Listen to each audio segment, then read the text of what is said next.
UFO attack on Earth. We have been preconditioned by all the media for the past couple of decades to slowly but surely start accepting the existence of aliens and UFOs.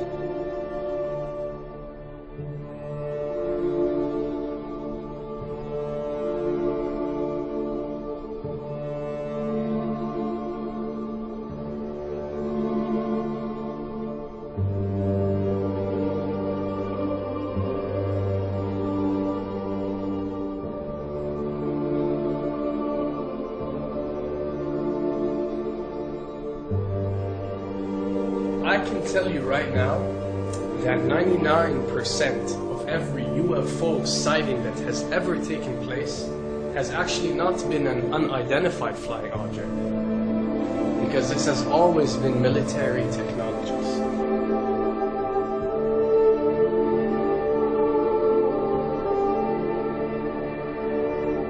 Another thing I'd like to point out is surveys and questionnaires. You know, we get surveys and questionnaires all the time, sent out by the state or by the government or by our rulers and our officials and so on and so forth. Do you really think that these ruling powers care about what you think? Do you really think that they're waiting to ask you and receive your answer before making a decision? What happens with these questionnaires is that they are released. For example, what country do you think the US should attack next? And if it yields back results like 70% of the US population believe Iran is the next country that should be attacked, this is actually a study conducted for the effectiveness of the media propaganda that they are using. So when they get such results, they look at it and they be like, all right, amazing. Our media propaganda is working. We are purposely trying to manipulate people to think that Iran should be the next one, and check out the survey results. We're doing a great job in propaganda. That's what it's all about.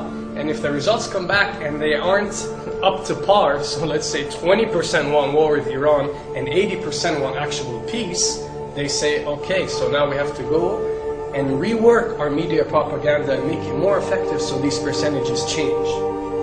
Why am I saying this? Because of the UFO phenomenon. Since the 60s, the amount of people who believe in extraterrestrials have skyrocketed, and they're only increasing day by day in our modern world. This only confirms the success and the plans that are taking place to first manipulate you to believe in UFOs, and second, to conduct a UFO attack that is going to force the whole world to unite to fight off this enemy and accept the New World Order. A former Canadian government official is warning we may be on the verge of intergalactic war, saying, quote, the Bush administration has finally agreed to let the military build a forward base on the moon, which will put them in a better position to keep track of the comings and goings of visitors from space, and to shoot at them if they so decide. I was introduced to the late Dr. Wernher von Braun, in the U.S. the father of rocketry.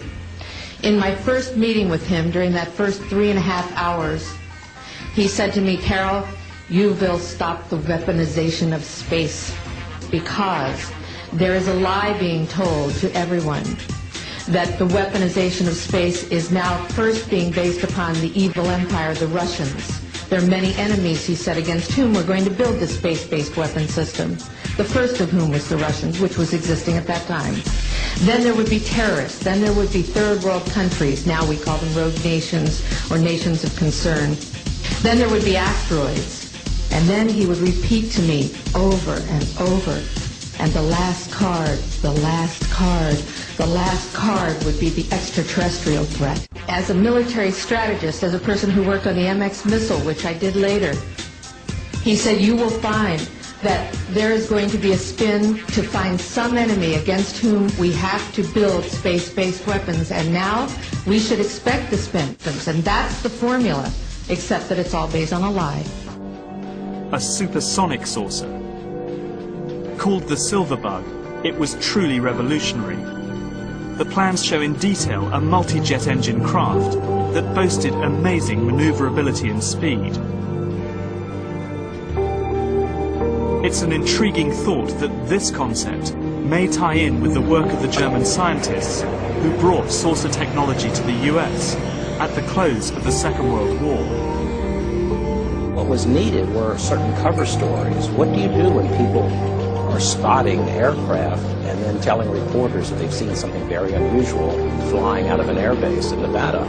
And frankly, this was the origin of a lot of the sightings that took place in the mid-50s, 1954, 55, 56, of unidentified flying objects, the UFOs. So the CIA was involved in encouraging people to believe that, yes, they saw UFOs, and the CIA and the military tried to be very helpful to reporters to get these stories out, to divert the attention of the country, particularly the people in this region, about what they had actually seen. Mexican Air Force pilots capturing on videotape what are said to be 11, count them, 11 UFOs. The Mexican Air Force has released a video that some of you are going to find difficult to believe. A journalist says it shows images of UFOs tracking a Mexican military plane. So what's the truth about UFOs? The story of successive attempts to develop radically new forms of flight, conducted under the strictest secrecy, is inextricably bound up with our relationship with UFOs over the last 60 years. Whether it's Allied pilots buzzed by strange balls of fire in 1942, or the Roswell incident 5 years later, there is a strong case to be made that secret military technology offers a convincing explanation for many UFO stories. Anytime the government has secrets that they can keep from us, they can manipulate us by those secrets. In essence, they still remain 25 years at least ahead of us in technology, information, and knowledge, and secrets, and they are using them against us. I heard over the years many times over that the plan to usher in the New World Order would be to make all the people in this country and around the world feel totally helpless to prevent the New World Order from occurring, this world dominance plan, by saying that we had been invaded by aliens, so that we would say, oh please UN, come in and help us all. So bear in mind that there is a plan, orchestration, to get people to be submissive through a secret technology and information that they're keeping from you under the blanket of the so-called National Security Act.